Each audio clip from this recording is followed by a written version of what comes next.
19, primeira vez, capítulo 19. Tem toque. Capítulo 19, a partir do verso 1. Mas, muitos que estão aqui, quantos aqui trouxeram a Bíblia? Eu esqueci. Muito bem. Você trouxe? Aqueles que não trouxeram, aqueles que estão sem a palavra, podem pegar um pouco com a igreja ou dividir com os irmãos. Não tem problema, tá bom? Esse verso e essa passagem é importante que você tenha a sua Bíblia com você, para que você possa meditar no que o Senhor tem para nos dizer. 1 Reis, capítulo 19, versos 1 em diante. O capítulo 18 vai dizer que Elias passa por uma grande batalha.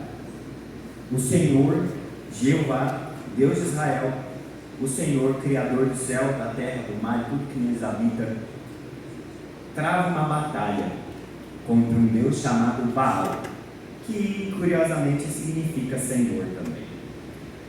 Mas, de toda essa batalha, nós encontramos no capítulo 18 que há um ritual, há um símbolo por trás de toda aquela batalha, toda aquela guerra. E a verdade é que, por mais que Baal tivesse os seus sacerdotes, mais de 400 sacerdotes, o Senhor ainda foi vitorioso por meio de um só profeta. E nós vemos que essa batalha ela tem um decorrer sobrenatural. E o Senhor vence por meio de Elias essa batalha tão importante. No fim dessa batalha, Elias diz para matar todos os profetas, e eles matam, todo o povo mata os profetas de Baal, fio de espada. E acontece uma coisa interessante. Elias tinha orado para que não chovesse sobre a terra de Israel. E ficou assim durante um bom tempo. Se não me engano, estava 3 meses sem chover na terra de Israel. E aí no verso 45 do capítulo 18 a gente vê que ele ora 7 vezes. Ele tem um procedimento de orar, ele se volta, ele vai e ora e faz isso durante 7 vezes. E aí o que o servo dele diz? Que havia uma mãozinha, uma nuvem do tamanho da mãozinha de um homem, lá no horizonte. Para eles aquilo foi suficiente. Ele se arruma, cinge os lombos, né, que no caso, os homens usavam uma túnica até o joelho, ele puxou para cima e fez tipo um short, e saiu correndo na direção de Acabe e falou assim: olha, te apronta seu cavalo e vai para o seu palácio, porque vai chover. E em pouco tempo o céu escurece. E aí a gente vai ver o verso 46, que diz assim: a mão do Senhor veio sobre Elias, que cingiu os lombos e correu na frente de Acabe, até a entrada de Jezreel. Pense um homem a pé correr mais rápido que um carro, uma carruagem. Eu somente o poder do Senhor poderia fazer uma coisa dessas. Então nós vemos que Elias é um homem usado pelo Espírito Santo. Ele é um homem cheio do poder de Deus. É um homem cheio de Deus, e que não falava de nada a não ser a palavra de Deus, que não obedecia nada a não ser as ordens de Deus. Mas ele começa o capítulo 19, que tem como prólogo, que é o títulozinho para aqueles que possuem na sua Bíblia. Na minha está escrito Elias no Monte Horebe. Eu não sei se está na sua também, mas a minha diz assim: Elias no Monte Horebe. O verso 1 diz o seguinte: Acabe contou a Jezabel tudo o que Elias havia feito e como havia matado todos os profetas à espada. Então Jezabel mandou um mensageiro a Elias para dizer: que os deuses me castiguem, se amanhã a estas horas eu não tiver feito com a tua vida o mesmo que você fez com a vida de cada um desses sacerdotes. Elias ficou com medo, levantou-se e, para salvar a vida, se foi e chegou a Berseba, que pertence a Judá, e ali deixou o seu servo. Ele mesmo, porém, ou seja, deixou o servo em Berseba, mas ele não ficou em Berseba. Ele mesmo, porém, foi para o deserto, caminhando um dia inteiro, e por fim sentou-se debaixo de um carvalho ou de um zimbro, que é uma árvore também com fins medicinais. Sentiu vontade de morrer e orou: basta, Senhor, tira a minha vida, porque eu não sou melhor do que meus pais. Deitou-se e dormiu debaixo de um zimbro. E eis que um anjo tocou nele e lhe disse: levante-se, coma. Eu vou parar o verso por aqui. E eu quero convidar você a fechar seus olhos agora e fazer uma oração particular ao Senhor sobre como está sendo a sua vida, Como está o seu coração? Será que realmente você não é melhor que seus pais? Será que você realmente não é tão amado como os seus pais eram também? Feche seus olhos. Escute essa canção que eu trouxe para você.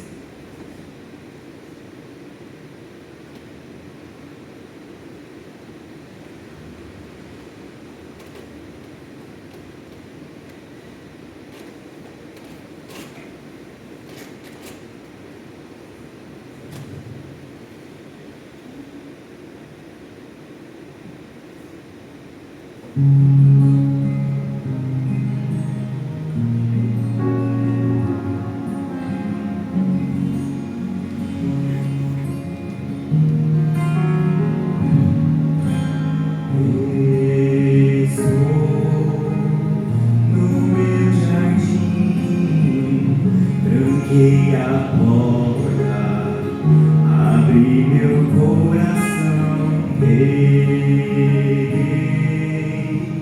minhas raízes com minhas lágrimas, toda de adoração. Senhor, eu quero que os meus olhos percam brilho do primeiro amor. Não quero que em mim se perca o desejo de te adorar.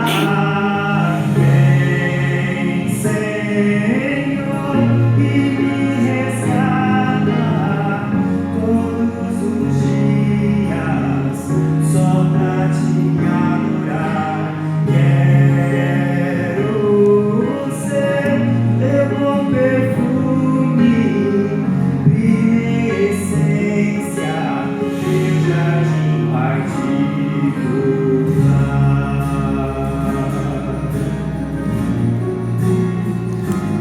Continue com os olhos fechados.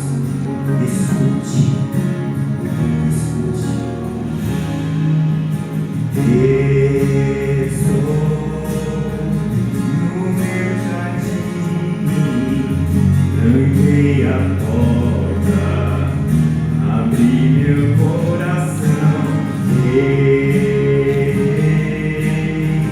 minhas raízes com minhas lágrimas, toda de adoração. Senhor, eu quero que os meus olhos percam brilho do primeiro amor. Não quero que em mim se perca o desejo de te adorar. Vem, Senhor, e me resgata todos os dias só pra te adorar. Quero ser teu bom perfume, minha essência, teu jardim particular. Te adoro,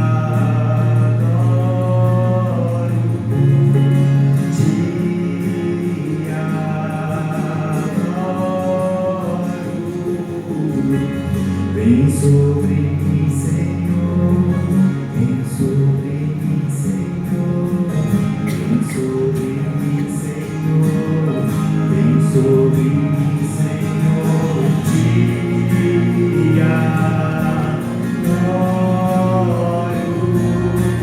te adoro.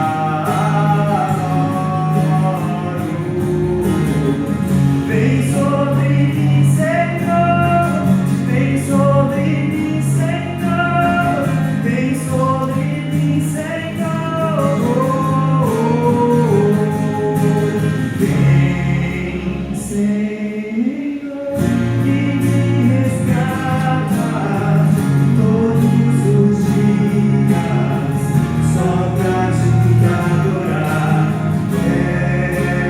dizer que eu não perdoei minha essência, deixa de participar.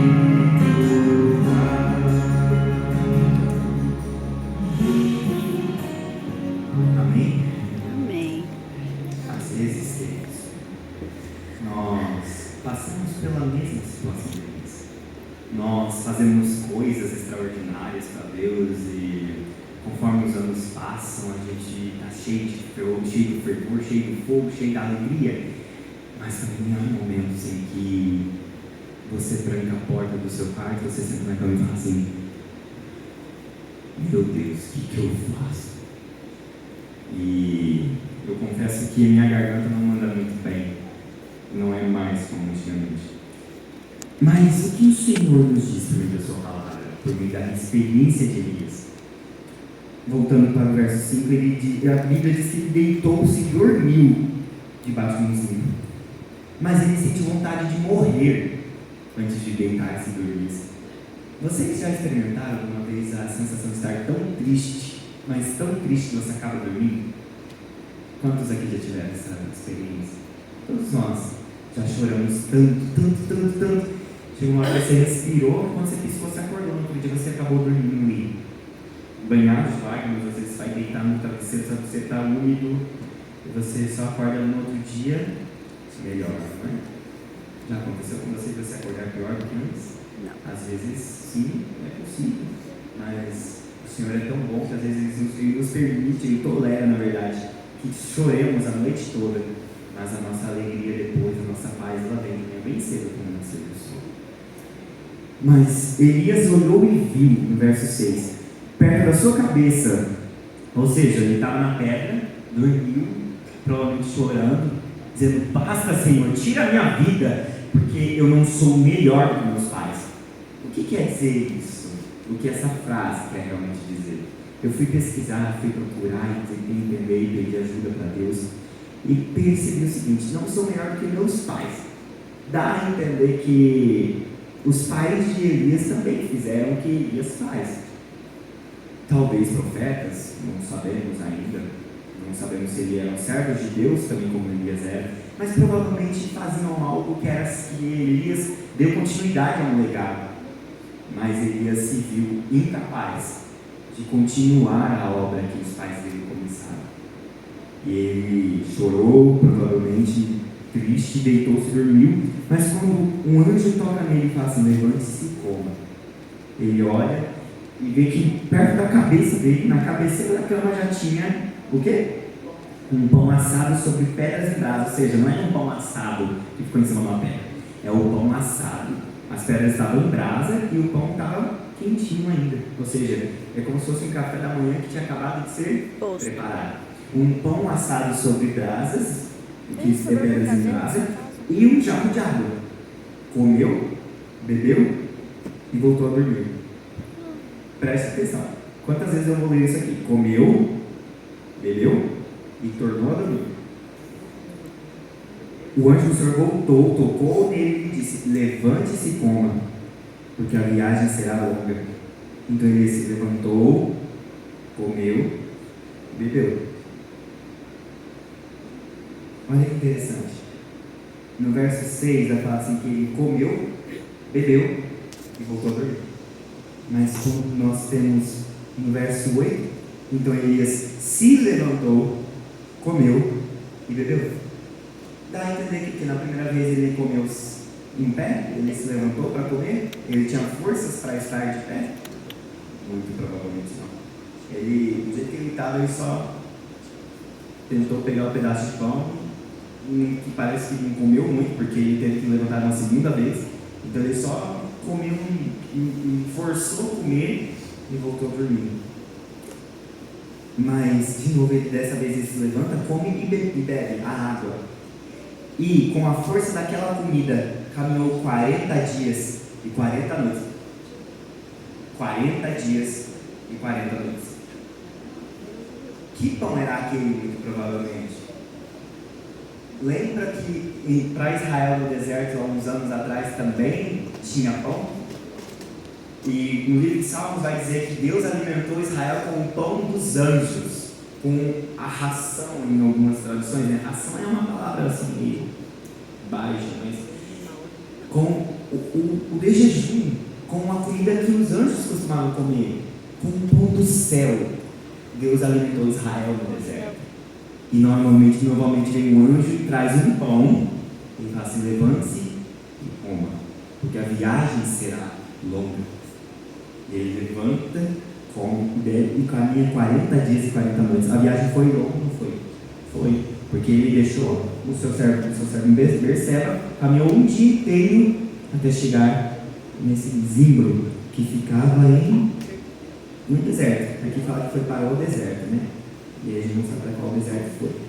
Mas ele se levanta e vai para Horebe, o monte de Deus. Olha que interessante. Horebe, mas não é qualquer monte, é um monte Horebe. Poderia ter vários Horebes. Isso dá a entender que se especificou que é o monte de Deus, provavelmente tinham outros Horebes conhecidos, né? Porque Horebe é uma palavra comum, assim como o nome Josué, o nome Jesus também era um nome muito comum. Mas ali Elias entra numa caverna onde ele passa a noite. Então provavelmente ele chega no pôr do sol daquele dia que ele chegou no Monte Horebe. Ele entra numa caverna e ele passa a noite. E eis que a palavra do Senhor veio a ele. Quando o Antigo Testamento, eu preciso que vocês entendam um detalhe que eu demorei, quando eu aprendi, minha cabeça explodiu. Toda vez que a Bíblia dizia a palavra do Senhor veio a Elias, quem vem não é, assim, palavras não vêm, palavras não são concretas, são conceitos. Quando, por exemplo, eu vim à igreja, você veio à igreja, você veio para cá, você é uma pessoa. Logo, a palavra do Senhor veio a Elias. Provavelmente, quem a gente consegue entender aqui no Antigo Testamento, vocês, quem estuda a Bíblia com mais frequência, vai perceber que isso se repete muitas vezes. E em momentos que precisa se convencer, ser convencido de alguma coisa que está faltando. Quando o ser humano precisa de esclarecimento, precisa de luz, vem a palavra do Senhor a tal pessoa. A palavra do Senhor veio a Jeremias e ele disse. A palavra do Senhor veio a Isaías e ele disse: volte lá para o rei Ezequias e fala que vai viver mais 15 anos. Então, não é mais ninguém menos do que a própria pessoa do Espírito Santo. Não concorda? Não é forçar o texto dizendo uma coisa dessas. Porque a Bíblia toda, de Gênesis a Apocalipse, dá traços e sinais de que o Pai, o Filho e o Espírito Santo estiveram presentes em toda a história humana e continuam presentes nos nossos dias. Amém? Amém. Eles continuam aqui. Ele está aqui porque a palavra dele está aqui. E é justo, perante um tribunal, quando tem 2 ou 3 testemunhas, um testemunho é válido. E aqui tem mais de 2 ou 3 testemunhas. 6, já passou. Então, assim, veio a ele, então vamos substituir. O Espírito Santo veio até Elias, caminhou, digamos assim, ele veio na direção de Elias e disse assim: o que você está fazendo aqui, Elias? É uma pergunta meio estranha, porque o que Elias normalmente faz? Obedece à voz de Deus. Mas se Deus está perguntando para Elias: o que você está fazendo aqui? Não é a vontade de Deus então que ele estivesse ali, porque para ele estar perguntando o que ele está fazendo ali, provavelmente Elias deve ter pensado que ouviu a voz do Senhor. Mas a gente já percebe aqui sinais de que ele não distinguiu com clareza a voz do Senhor. E aí, qual que é a resposta que Elias dá, que eu acho maravilhosa, que é o que nos leva a entender por que ele sentou num zimbro e: basta, Senhor, tira a minha vida, porque eu não sou melhor do que os meus pais. Ele respondeu, verso 10: tenho sido muito zeloso pelo Senhor, Deus dos exércitos, porque os filhos de Israel deixaram a tua aliança, derrubaram os teus altares e mataram os teus profetas à espada. Só fiquei eu e eles estão querendo tirar minha vida. Então foi dito a ele: saia daí, e fique diante do Senhor no monte. Eis que o Senhor estava passando, e um grande e forte vento fendia aos montes. Olha que loucura. O que é fender? É você partir no meio.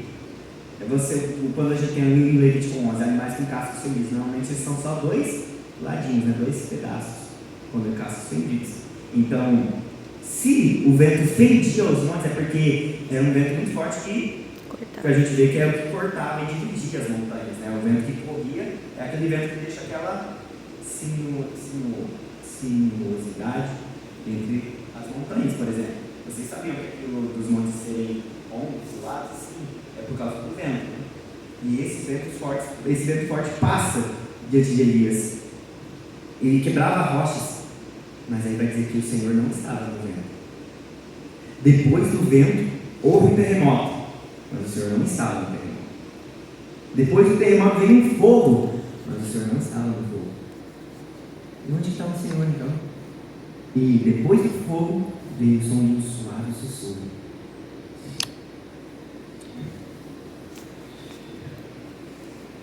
E aí, quando Elias ouviu isso, cobriu o rosto com um manto e saindo, pôs-se na entrada da caverna. E isso com o rosto escondido, porque era um sinal de reverência. Quando Moisés cobre o rosto, porque ele não conseguia ver a face de Deus, e ele fala assim: o que queres de mim, Senhor? Tira as tuas sandálias, porque o lugar onde você está é santo. Saulo ficou cego quando ele viu Jesus face a face. Mas é como se ele tivesse coberto o rosto, ele não estava vendo. Então, realmente, é um sinal de reverência, um sinal de submissão à autoridade de Deus. Você não deve direcionar seus olhos de uma forma leviana à divindade. Mas, longe de entrar nesse tópico, eis que veio uma voz e lhe disse, novamente: o que você está fazendo aqui, Elias? Quando a Bíblia nos traz, normalmente, esse é um detalhe legal, que vocês podem carregar com vocês. Quando a Bíblia nos repete algo, a mesma coisa, o mesmo trecho, mais de uma vez, repetição na cultura hebraica normalmente significa ênfase. Então, realmente, Deus está perguntando: o que você está fazendo aqui, Elias? Ele chega de forma séria e fala assim: Elias, o que tu está fazendo aqui? Não era, é uma primeira coisa que dizer: Elias, não era para você estar aqui. Por que você está aqui? E aí Elias responde de novo a mesma resposta, porque a mesma pergunta ele responde, parece da mesma forma. Ele responde assim: tenho sido muito zeloso pelo Senhor, Deus dos exércitos, porque os filhos de Israel deixaram a tua aliança, derrubaram os teus altares e mataram os teus profetas à espada. Só fiquei eu, e eles estão querendo tirar-me a vida. Então o Senhor disse a Elias: vá, volte ao seu caminho para o deserto, de Damasco. Chegando lá, unja Hazael como rei da Síria. Verso 16, tá? Unja também Jeú, filho de Nimsi, como rei de Israel, e Eliseu, filho de Safate, de Abel-Meolá. Ou seja, não era qualquer Safate, não era qualquer Eliseu. Era o Eliseu, por exemplo, é o Gustavo, filho do Xande, lá de Campo Grande, da Unisys, que trabalha lá no centro, que é nos sistemas, que é filho da Silvia, que trabalha na Gibank, que é do fundador, que é da igreja do Vitício. Não era qualquer Gustavo, não era qualquer Eliseu.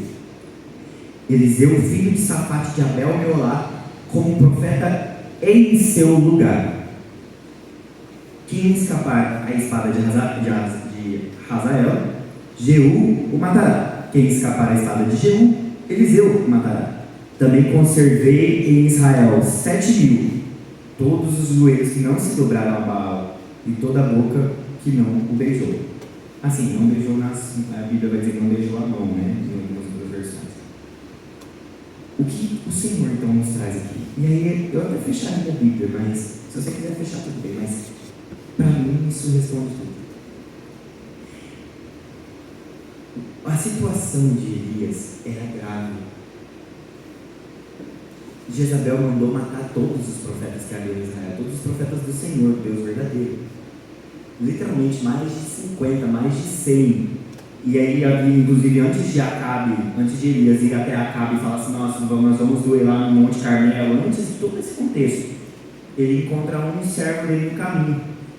E ele fala assim: vá até Acabe e fale isso. Ele fala assim: Mas você enlouqueceu. Acabe está na mão de Jezabel. Jezabel mandou matar todos os nossos irmãos. Se não fosse eu pegar 50 dos nossos, enfiar numa caverna e mandar levar todo dia, levar pão e água para eles comerem, eles teriam morrido de fome. E você me manda, você me pede para ir até Acabe e falar para ele te encontrar para você falar com ele. E aí eles falam assim: não tenha medo, vá, e tudo te ocorrerá bem. Esse servo foi, Acabe veio e toda a história aconteceu. Mas aí a gente vê que Elias fala assim: mataram todos os seus profetas à espada. Então provavelmente aqueles 50 da caverna foram encontrados e foram mortos. E só sobrou Elias. Aí você entende uma coisa: o nome Elias significa El-Yah. Meu Deus é Yah. Ou Yah é um dos apelidos, uma das contrações do nome Yahvé, ou Javé, ou Jeová, que é meu Deus é o Senhor. Meu Deus é o Senhor. E não é qualquer Senhor, é o Senhor, o Criador do céu, da terra e do mar e todo que nele habita. E ele fala assim: Senhor, eu falhei com meu propósito de vida. Eu não cumpri a missão para a qual eu nasci. Eu fracassei. Tira a minha vida, porque para mim eu prefiro estar morto do que vivo com essa carga, com esse fardo de ter fracassado, de não ter protegido os profetas do Senhor, como os meus pais fizeram, de não ter conseguido perpetuar o legado, Senhor, que tu conservaste e confiaste aos meus pais. A responsabilidade que o Senhor deu a eles, eu não soube carregar, eu não soube cuidar, eu não soube administrar. Para Elias, vale a pena mais morrer. Assim, literalmente como se nada mais houvesse sentido. Porque para Elias, a devoção de Elias era tão forte que isso é o que fez dele um dos homens mais poderosos. Há um livro chamado Patriarcas e Profetas, que é muito bom, recomendo vocês lerem junto com a Bíblia, que vai falar sobre essa trajetória de Elias. E um trecho interessante, um dos detalhes que você consegue absorver aqui. Para Elias, nada havia de mais precioso do que obedecer a palavra do Senhor Deus de Israel. Nada havia. Nem mesmo a própria vida dele era mais preciosa para ele do que obedecer ao que o Senhor tinha. E esse nível de dependência da vontade de Deus, confiança de que Deus tinha o melhor, foi o que fez ele ser quem foi. Jesus vai falar que depois de Elias nunca houve profeta tão grande em Israel senão João Batista. Ele vai falar que Elias já veio, João Batista era o segundo Elias, aquele que anunciaria a vinda do Senhor. E ele é um pouco de referência em toda a história, inclusive no livro de Hebreus. E aí eu quero terminar esta meditação em Hebreus, capítulo 11.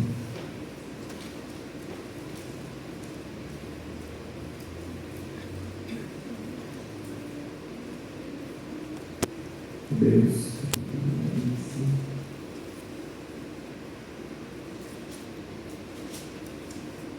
só vou pegar aqui como eu esqueci. Não, perdão. Não é Hebreus, é Tiago. Depois é Tiago. Tiago.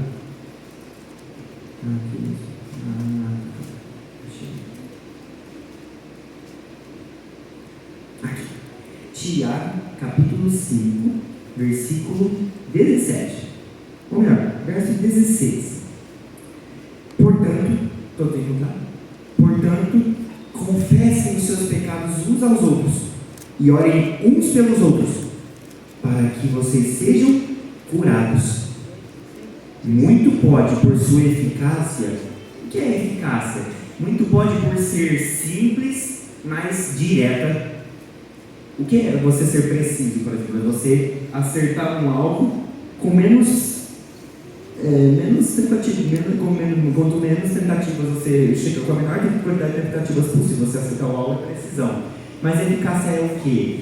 É você conseguir focar no alvo É você conseguir saber a direção certa para onde atirar. Isso é eficácia. E aí vai falar a Bíblia vai dizer que muito pode, ou seja, tem muito poder. E se tem muito poder, pode muito. Por sua eficácia, a súplica do justo. Mas quem é justo nesta terra? A Bíblia vai dizer que não existe nenhum justo sequer, não há ninguém que faça o bem, então não tem esse homem, esse tal justo aí com a súplica que muito pode, por sua eficácia. Mas a verdade quer dizer que a palavra não é justo, tá? Na Bíblia está escrito justo, mas o termo no grego, no idioma original, vai ajudar a gente a chegar num ponto de vista que não é o justo. Porque a palavra justo dá a entender que ele por si só faz o bem. Mas eu preferiria colocar, segundo o que toda a Bíblia nos ensina, o justificado. Muito pode, por sua eficácia, a súplica do justificado. Porque nós aqui, meus irmãos, em mim, em você, no teu irmão, no teu vizinho, no teu padrinho, na tua avó, na tua mãe, no teu pai, nos seus tios, nos seus primos, nos seus parentes, não tem um sequer na terra, e todo mundo na terra é primo, porque derivado de Adão e Eva, né? Todos, tecnicamente, então, na terra são primos. Ninguém é justo. Mas todos nós fomos justificados por Cristo na cruz. Já não há mais condenação para aqueles que estão em Cristo Jesus. 2 Coríntios 5,17. Justificados, pois, mediante a fé, temos temor a Deus. Elias era homem semelhante a nós, sujeito aos mesmos sentimentos, e orou com fervor para que não chovesse sobre a terra. Eu quase acertei, eu falei 6 meses, né? Mas eram 3 anos e 6 meses, faltou mais 3 anos nessa conta. Não choveu. Imaginem que isso, numa terra que é desértica, 3 anos e 6 meses sem chuva, 3 anos e meio sem chuva. Depois orou de novo, e então o céu deu chuva e a terra produziu seus frutos. Meus irmãos, se alguém entre vocês se desviar da verdade e alguém o converter, saibam que aquele que converte o pecador do seu caminho errado salvará da morte a alma, ou no caso a vida dele, e cobrirá uma multidão de pecados. E aí acaba o livro de Tiago. Sem que a graça e a paz, não tem essa. Ele não faz questão de florear. Tiago é um livro muito bom, que eu recomendo para você que quer um confronto direto com o seu comportamento cristão. Se você quer mudar, leia Tiago. Se você não quer mudar, leia Tiago. Se você quer que alguém mude, leia Tiago, porque quem tem que mudar é você. Tiago 4,17 vai falar que só existe um legislador e um só juiz, mas que é você para o seu próximo. Até onde eu quero chegar então? Porque parece que deu uma fugida do tema. Mas quando nós puxamos de volta, Elias era um homem semelhante a nós, sujeito aos mesmos sentimentos. E eu quero trazer uma foto para vocês, que eu acabei de trazer no sermão, e que vai mostrar, é isso aqui. Se você pegar esse envelope, meu irmãozinho colocou alguns detalhes, foi mais bonitinho, e ler o que está escrito aqui, eu não trouxe pequeno para vocês não conseguirem ler, tá? Porque por isso que eu tirei a foto, pedi para minha mãe tirar a foto e colocar no para vocês conseguirem ler, que aqui está muito pequeno. Meu nome, Gustavo Ratier Cardoso, e duas enfermidades mentais, 2 distúrbios, 2 transtornos, hoje já se pode chamar de doenças. Eu fiz um teste chamado de teste de intensidade de Beck. Vocês podem procurar na internet, é um teste válido, tá bom? É um teste internacionalmente reconhecido. Foi usado pelo médico Dr. José Januário, não sei quantos conhecem ele, mas eu estou participando do grupo de apoio com ele, e a primeira coisa que ele fez foi nos passar esse teste. Na segunda passada, no caso dessa segunda, antes de amanhã, no caso da segunda passada, eu peguei os resultados, né? Eu falei assim, bom, deve estar bem complicada a situação. Ou não. Vamos ser otimistas. Fui abrir, puxei a cartinha na primeira vez. Aí eu fiz. Eu fiz assim.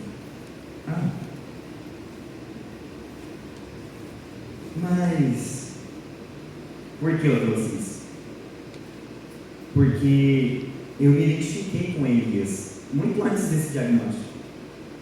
E esse é só um dos muitos diagnósticos que, se você for olhar pela questão do ponto de vista de saúde, tá, você tem até o diagnóstico, quando eu falo diagnóstico, até o diagnóstico que diz que eu estou bem, tá? Não estou falando que tem muitos diagnósticos mesmo, estou falando que em todos os diagnósticos da vida, este é só mais um. Mas Elias era um homem semelhante a nós. Mas ele fez uma coisa que nós podemos fazer também. Se ele foi semelhante a nós, nós podemos fazer o que ele fez. E o que ele fez? Orou com fervor, para que não chovesse sobre a terra de Israel. E durante 3 anos e meio não choveu. Mas depois ele orou de novo e o céu deu chuva. Queridos, não há. Eu falo por experiência própria. Eu já quis morrer. Não é saudável querer morrer. Se você perguntar, você quer morrer? A última coisa que você vai falar é normalmente assim. Não é normal quando a pessoa fala assim, eu quero morrer. Ter medo de morrer é uma coisa, agora falar assim, eu quero morrer é outra. E eu conheço muitas pessoas que passaram pela mesma dificuldade. Mas eu trouxe isso para vocês, para que vocês entendessem que não há nada em mim que não pode ter em todos nós. Mas ao mesmo tempo, não há nada que Deus fez por mim que não pode ser feito por todos nós. Amém. Jesus já fez por você. Se você tem dúvidas de que Deus te ama, acredite, se Ele me ama, Ele ama você também. E Ele me ama. Ele ama você também, você pode ter certeza disso. Eu trouxe uma última canção para que você entenda por que eu rasguei essa carta e amassei essa carta. Não vou cuspir na carta, feio. Mas por que eu estou aqui? Porque eu reconheci que tem uma verdade muito importante. A única coisa que me fez avançar até hoje, que me fez continuar firme. E eu entendi de onde que veio a força para levantar todo dia de manhã da cama. Você vai entender também. Nessa última canção, eu vou replicar o mesmo experimento. Feche os seus olhos e escute. Escute. Sério, escuta. Você vai entender. E o nome do Senhor vai ser glorificado na minha e na sua vida. Amém? Amém.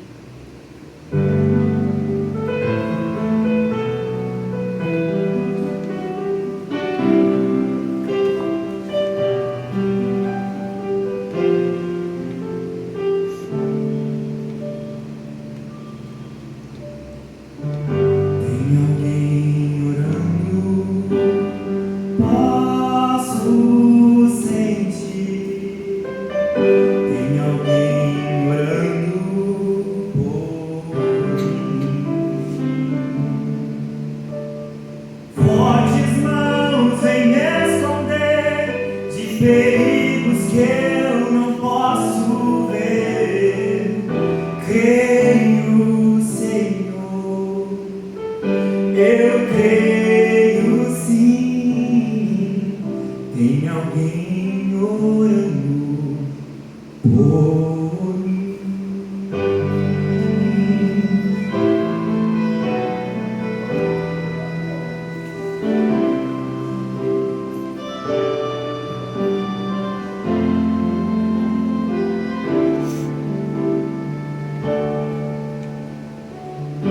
Anjos me guardam, posso sentir. Sim, anjos velam por mim. Mesmo sozinho em meio à escuridão, estou seguro sob tua proteção, pois creio, ó Pai. Eu creio sim, sei que anjos velam por mim. Só no mundo andava a vagar, procurando solução, caminhando em densas trevas, sem ter rumo ou direção. Alguém de joelhos com sua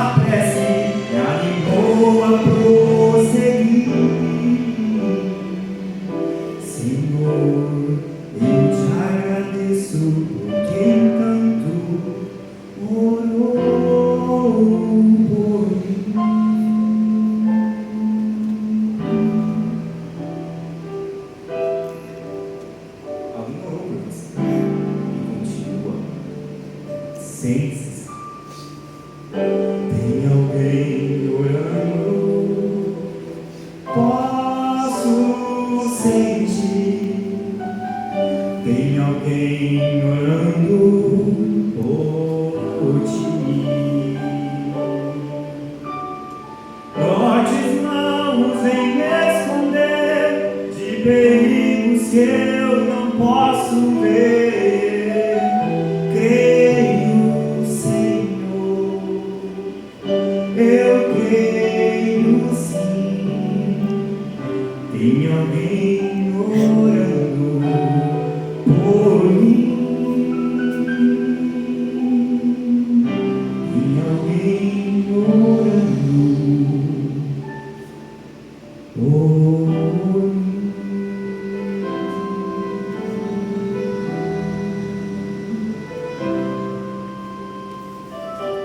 Tem alguém orando por ti. Seja seu papai, sua mamãe, sua avó, sua titia, a titia da igreja que conta a historinha, às vezes o pastor, às vezes um ancião, mas tem alguém orando por ti. E toda vez que o pecado às vezes me convida, eu tenho muitas outras más qualidades, que eu não vou comentar aqui pelo bem da edificação do povo de Cristo. Mas vocês entendem que é nada fora do humano. Mas, queridos, toda vez que o pecado vem me tentar, se o pecado me chamar, insistindo em convidar, eu direi: tem alguém orando por mim. Amém. Eu não posso mais frustrar as expectativas do Senhor sobre mim. Ele sabe de todas as coisas, mas Ele sempre espera que nós busquemos a Ele. Porque se Ele não buscasse, puxa, ai de nós, ai de mim principalmente. Eu falo por mim, eu não consigo falar pela experiência alheia, eu só consigo falar pela minha própria. E eu sei que ai de mim seria se Ele não esperasse algo melhor de mim, se Ele não me fizesse algo melhor todo santo dia. Mas a verdade é que Ele tem uma coisa melhor todos os dias para você e para mim. Você está nessa casa de oração hoje, não é por acaso. Não é porque você é um resultado de mistura de elementos químicos e substâncias que por volta do acaso teve a sua simples explosão ou implosão, enfim. E você nasceu e agora você passou a vida toda aqui, você cresceu e tal, você se desenvolveu, você teve um corpo saudável e agora você está aqui por mera coincidência. Dá muito trabalho pensar assim, né, gente? Nossa, eu pensei em elaborar toda uma ideia, mas já me deu dor de cabeça. E convenhamos que não é mesmo. É muito mais fácil crer em um Deus que se importa com você. Crer que existe um Deus que, por mais infinito que Ele possa habitar nos mais altos céus, Ele inclina os ouvidos para a sua e para a minha oração. Eu às vezes choro de alegria. Eu parei de chorar de tristeza. Eu fico às vezes só muito emocionado. Fico com o coração muito abatido do peso que as coisas boas da nossa vida têm. Hoje eu estive em uma escola missionária da nossa igreja que fica ali na saída para Rochedo. Eu convido vocês a um dia vir visitar, chamada Madison. Ela é uma história, ela carrega um legado de uma escola muito antiga do nosso povo, que hoje já não existe mais. Infelizmente ela foi demolida há muitos anos. Mas este ministério que hoje eu pude ver e pude experimentar abriu os meus olhos para uma obra que é maior do que eu. E eu descobri que aqui, é nessa obra maior do que eu, que existe a cura. Para esse diagnóstico e para muitos outros. Eu já não lixo também, não faço isso. Deus tem algo melhor. E começa hoje. Faça uma oração agora com você e ele. Que se entregue. Eu não vou perguntar assim, quantos querem hoje em nome de Jesus? Eu não sou bom nisso. Aceitar a decisão do batismo, eu não sou bom nisso. Eu já tentei uma pessoa. Eu gosto de cantar. que a música foi o dom que o Senhor me deu. Mas você pode conversar comigo. Você mesmo fala assim: Senhor, eu não sei o que o Senhor quer para mim. Sinceramente, eu não faço ideia do que eu vou fazer essa semana. Eu não sei se eu vou aguentar ouvir o meu chefe no trabalho, naquela reunião de toda quarta-feira. Eu não sei se eu vou aguentar chegar em casa na sexta-feira tão bem, tão animado quanto eu estou saindo daqui hoje. Mas, Senhor, de verdade, tem piedade de mim, Senhor. Eu não sei o que o Senhor tem para mim, mas eu quero saber. Mas eu não quero só saber, Senhor, porque de saber a gente já sabe coisas às vezes que a gente precisa. E de muito saber morreu o burro, já dizia minha avó. Senhor, eu só quero ter poder para te obedecer, sabendo ou não que o Senhor preparou para mim, que o Senhor planejou para mim. E como Elias, Senhor, eu quero ter poder de vencer o erro e o engano dentro do meu povo, dentro do teu povo, que é a minha igreja, que é a minha família, que é a minha casa. Me ajude, Senhor, a fechar os portais do inferno, não que o inferno exista, mas a fechar os portais da morte, os portais do engano, os portais da violência, os portais da mentira, os portais da profanidade, os portais da imoralidade sexual, os portais seja o que for. Me ajude, Senhor, pela tua mão em mim, dar um nozinho na corda e fechar a porta de uma vez por todas, amarrar a cortina fechada, para que quando eu chegar no meu jardim, Senhor, o Senhor esteja lá esperando por mim. Hoje, amanhã, terça, quarta, quinta, sexta, sábado e o próximo domingo também, Senhor. No começo da próxima semana que o Senhor continue aqui, porque o mundo está difícil, Senhor. O mundo está impossível. Está ficando cada vez mais embaraçoso viver aqui. Meus irmãos, esse mundo não é nosso lar. A gente tem visto sinais. Nós fomos avisados. Senhor, é verdade que o teu servo às vezes fala demais, mais às vezes do que é necessário. Mas obrigado, Senhor, porque toda vez que eu subo no púlpito, é o Senhor quem sobe, não é? Amém. Obrigado, Senhor, porque tu venceste em meu lugar. E agora outros podem experimentar a vitória também. Obrigado, Senhor, porque podemos viver uma vida de vitória, viver uma vida de cabeça erguida, cientes que a nossa redenção está perto, Senhor, mais próxima do que quando no princípio começamos a crer, mais próxima do que foi quando o Guilherme Miller começou a estudar as profecias de Daniel, mais próxima do que quando naquele dia 22 de outubro milhões de pessoas ficaram no quintal de casa esperando o Senhor voltar. O relógio bateu meia-noite, o templo suou o seu badalar, os segundos passaram, o sol nasceu no outro dia e o Senhor não voltou.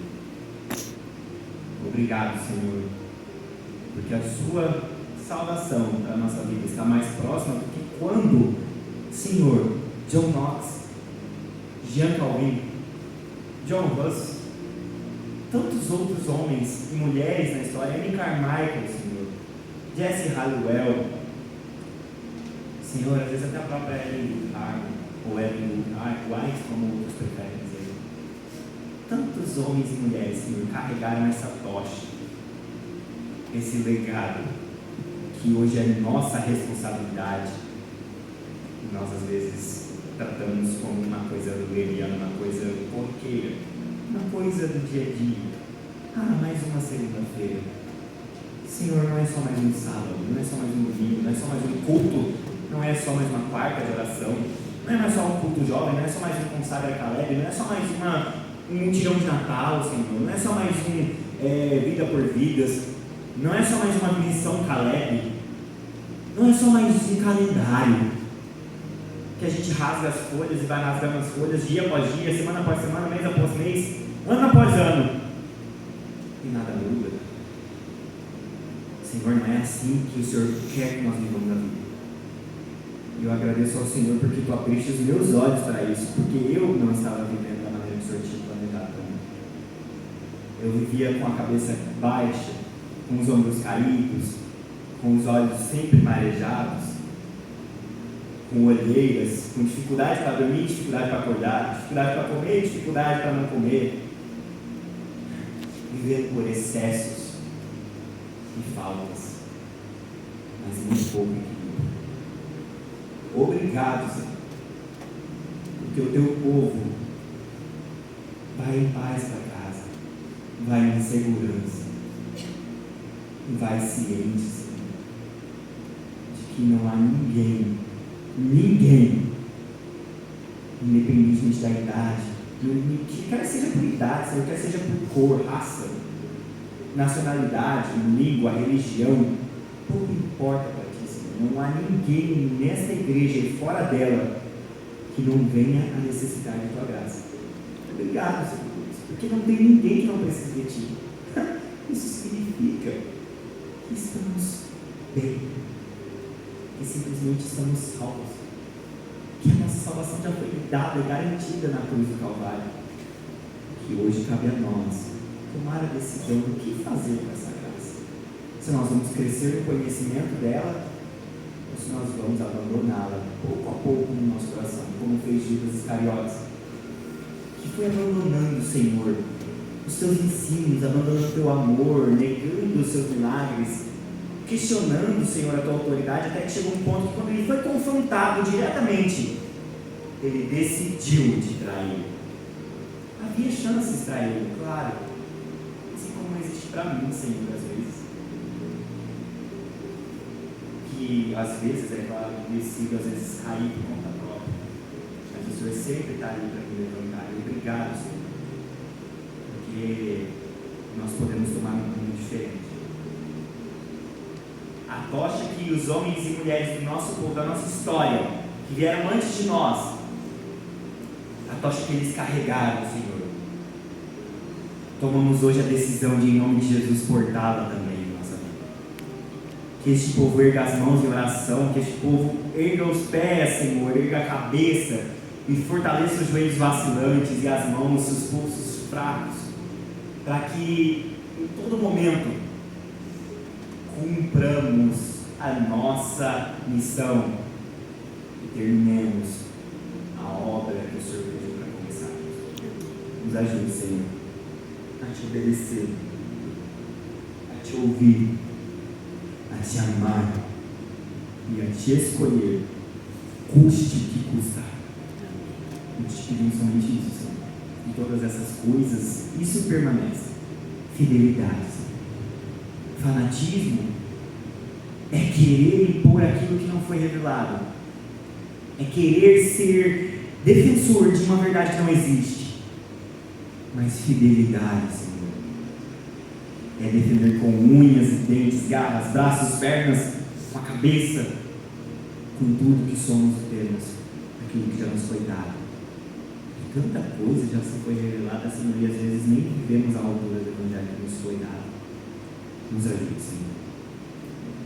A Ti seja a glória, a Ti seja a honra, a Ti seja o louvor, a Ti seja o domínio, o poder e a força pelos séculos dos séculos, em nossa vida e na vida dos nossos próximos, com quem vamos entrar em contato essa semana, na nossa vida e na vida desses estranhos que nós nem conhecemos, mas que nós já queremos amar. O Senhor já os ama. Nos ajude a amá-los, Senhor.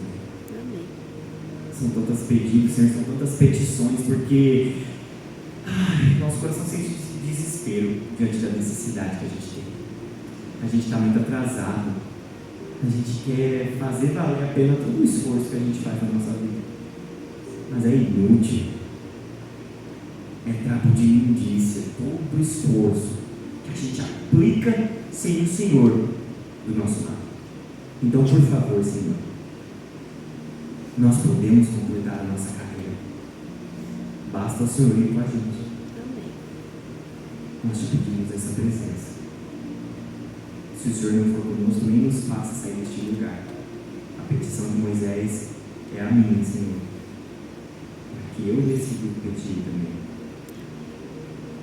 Senhor seja conosco. Em nome do Senhor Jesus.